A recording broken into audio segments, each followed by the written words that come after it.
Hi friends and family members, ఇవాళ మన ఛానల్లో గుడ్లు ఎండ్రాయిలు అరటికాయ పులుసు చూద్దాం.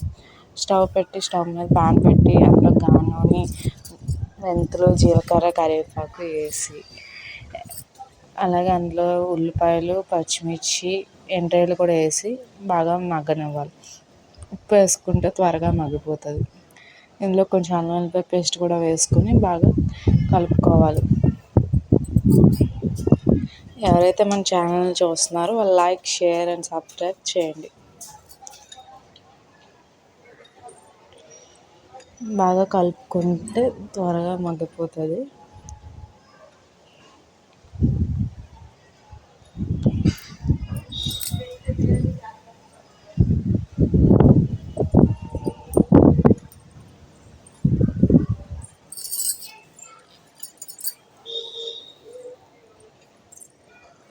ఇది కొంచెం మగ్గాక ఇందులోకి ముందుగా కట్ చేసి పెట్టుకున్న అరటికాయ ముక్కలు కూడా వేసుకొని బాగా కలుపుకొని మగ్గనివ్వాలి.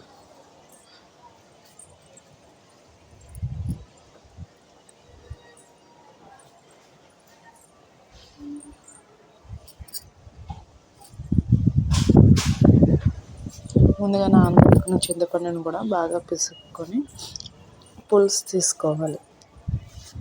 అరటికాయ ముక్కలు మగ్గుతున్నాయి అనుభవించుకొని ఇంకొకసారి కలిపి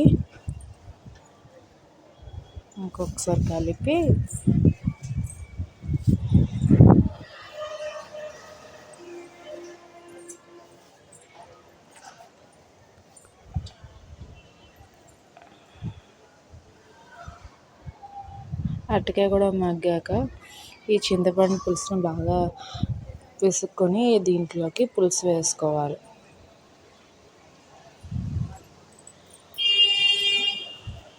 ఓ 2 గ్లాసెస్ వాటర్ వరకు వేసుకోవచ్చు. పులుసు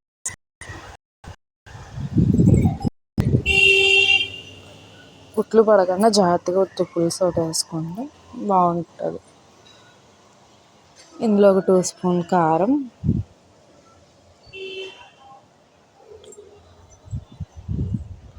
వేసుకుని చక్కగా కలుపుకోవాలి. స్టార్టింగ్లోనే మనం ఉప్పు వేసి మగ్గబెట్టేసుకున్నాం కాబట్టి ఆనియన్స్ త్వరగా మగ్గిపోయాయి కాబట్టి ఇప్పుడు ఉప్పు వేయాల్సిన పని లేదు.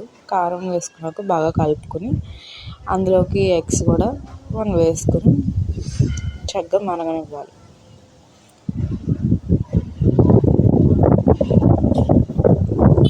ఇందులోకి కొత్తిమీర కూడా గార్నిష్ చేసుకుంటే బాగుంటుంది. పులుసు చక్కగా చిక్కబడి మంచి టేస్ట్ వస్తున్న టైంలో మనం కొత్తిమీర కూడా వేసాక కొంచెం కలుపుకోవాలి.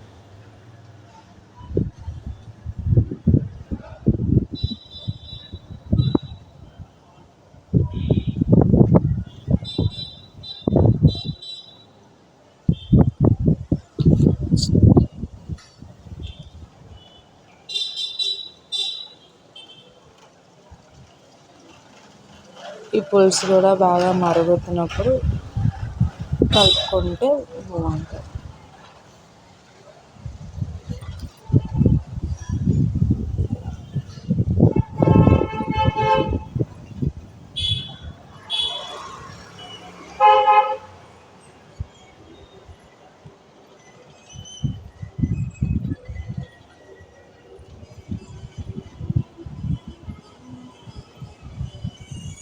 ఈ పులుసు చక్కగా దగ్గరికి అయ్యాక స్టవ్ ఆపేసుకుంటే మనం గుడ్లు ఎండ్రాయిలు పులుసు రెడీ.